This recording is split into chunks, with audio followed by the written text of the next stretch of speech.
Përshëndetje të mirët e mi, kudo që jeni, përshëndetje. Bëni kujdes me videot që dëgjoni në për faqet të tjera, sepse shumë persona më dërgojnë faqet e mia ose videot e mia që mi kanë vjedhur të tjerët. Mos u gënjeni nga personat që shikoni videot e mia apo dëgjoni zërin tim. E vetmja faqe është Taro Energji 1 dhe askund tjetër. Prandaj, bëni kujdes, nuk mbaj përgjegjësi me zhgënjimet tuaja nëpërmjet personave që janë skam. Vazhdojmë, shikojmë energjinë e ditës së sotme.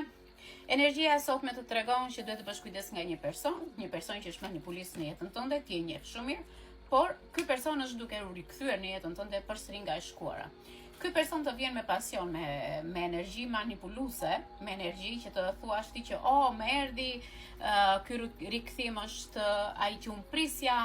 Jo, ky person vjen vetëm për të të manipuluar. I ka munguar energjia jote për një farë kohe. Nuk ka gjetur dot stabilitetin atje ku ka qenë dhe po vjen përsëri në jetën tënde për të marrë atë që i mungon.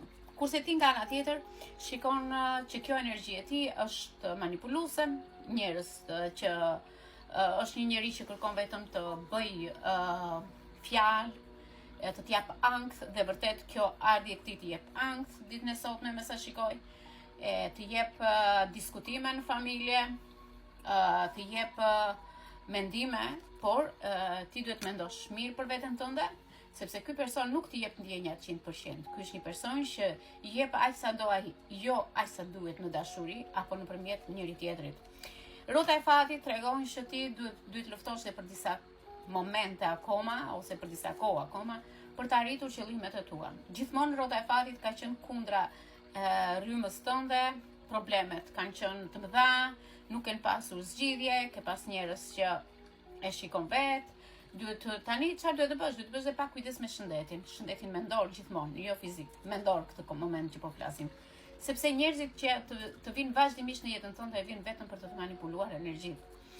Për shumicën nga ju deri në muajin tetor do mbylli kapitulli më të shkuara dhe gjitha e fortunë që keni kaluar do kaloj sepse ti di se çfarë duhet të bësh.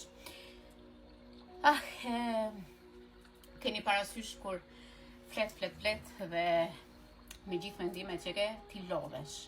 Dhe thua vërtet unë jam lodhur. Pse nuk duhet të bëj unë një fillim të ri në jetën time?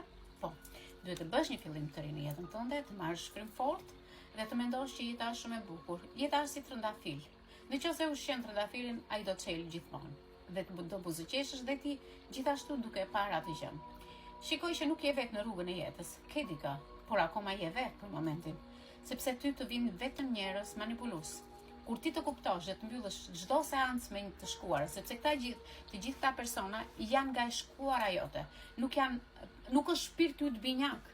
Këtë duhet të kuptoni. Këta persona nuk janë shpirti yt binjak, po janë mësimet e tua që ti duhet t'i marrësh dhe me sa shikoj do t'i marrësh këto mësime. Do apo nuk do ti.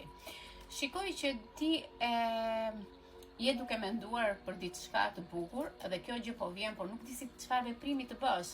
Vërtet do vi ky person thua, po si të veproj më në natërë? Vendimet janë të tua, zemra ime, se ti do ta kuptosh që kjo nuk është energjia jote, nuk është shpirti yt binjak, por është një person që të bën ty të ndihesh konfuz.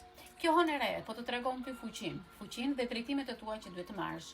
Dhe ti duhet të zgjedhësh veten tënde. Në jetën tënde je shumë konfuze në lidhje me mendimet, me të ardhmen, me jetën tënde, me familjen tënde. Por ka ardhur momenti të zgjedhësh veten tënde. Të zgjedhësh, mos u habit fare, nuk e pse ta habitesh, të shikosh duke u habitur vazhdimisht, po të shikosh gjërat që do të ndryshojnë në jetën tënde, sepse ti je një femër fitimtare. Dhe ja ku je. Të shikoj fitimtare, të shikoj që të gjithë shoqëria apo familja apo njerëzit që ke përreth të duar trokasin, brohorasin për ty. Ja ke arritur qëllimit, ke kurorën me dafin, do të jepja një këshill këtu te kjo pjesë, di një flet dafine për veten tënde, të marrësh fuqi, të fuqizohesh, të gjesh energjitë e tua. Kjo zonjë nderuar, kjo zonjë e respektuar që respektohet nga të gjithë këta që ti shikon këtu, ka kaluar dhimbjen, ka kaluar burgimin, ka kaluar burgim shpirtëror për shumë kohë, edhe nuk janë pak, tasëm nga janari e këtej, ti e ke ndjerë veten sikur je e burgosur. Nuk e ke ndjerë veten kurrë të lirë. Por me 6 shkopin shikoj që je rikthyer në fuqinë tënde. Tani po del nga ky burgim që ke qenë më përpara dhe ja lë gjithë peshën atij personi. Luma ajo femër dhe luma jo vajzë që i gjen fuqin dhe ja mbyll njëri për gjithmonë energjitë atij mashkulli. Pse po e them këtë gjë? Sepse ai mashkull gjithmonë vjen të sjell ty mbeturinat, peshat e tija të rënda dhe gjithmonë ja ke marr. Por jaj që ti je fitimtare, këtë do ta lëm këtu këtë letrën. Ti je fitimtare sepse ti di tani se si të veprosh me këtë njeri.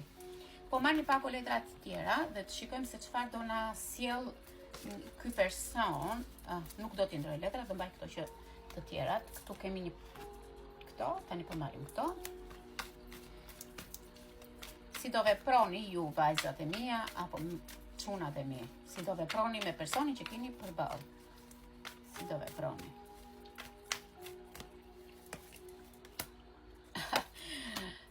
Do ja mbyllni derën në surat, sepse ti nuk e ke gjetur kur dashurinë e vërtet tek ai person.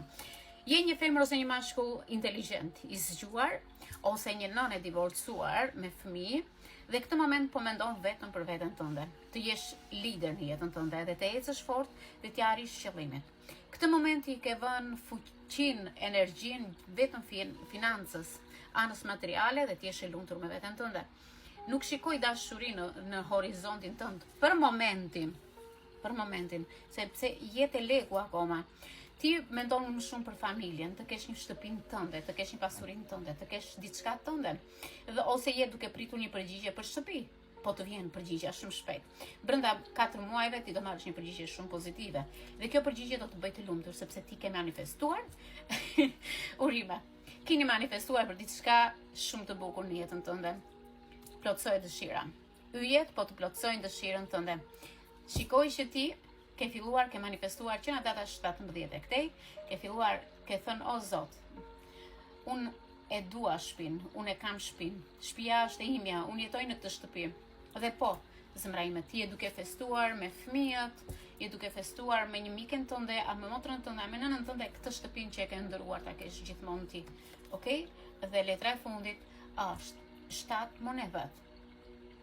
7 monedat na ka rënë 2 herë, por me sa shikoj këtu, shikoj që ti duhet të rritësh energjitë e tua, të japësh fuqi vetes tënde, mos lejosh njerëz të tjerë të prishin energjinë dhe vazhdo me kursimet e tua, hap një biznes apo diçka të tillë.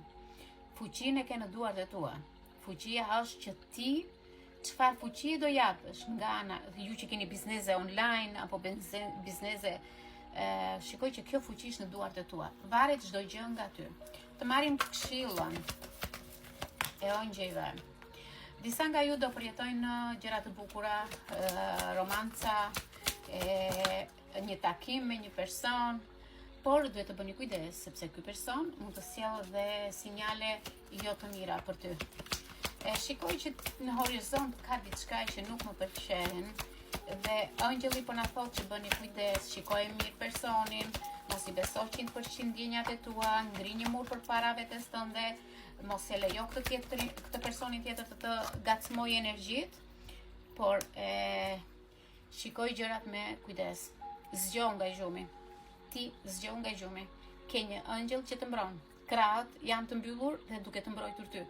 Duhet të kesh intuitë të fortë dhe të mendosh vetëm për veten. Ju uroj një ditë sa më të mbar dhe rishikohemi nesër. Ju përshëndet në të arua.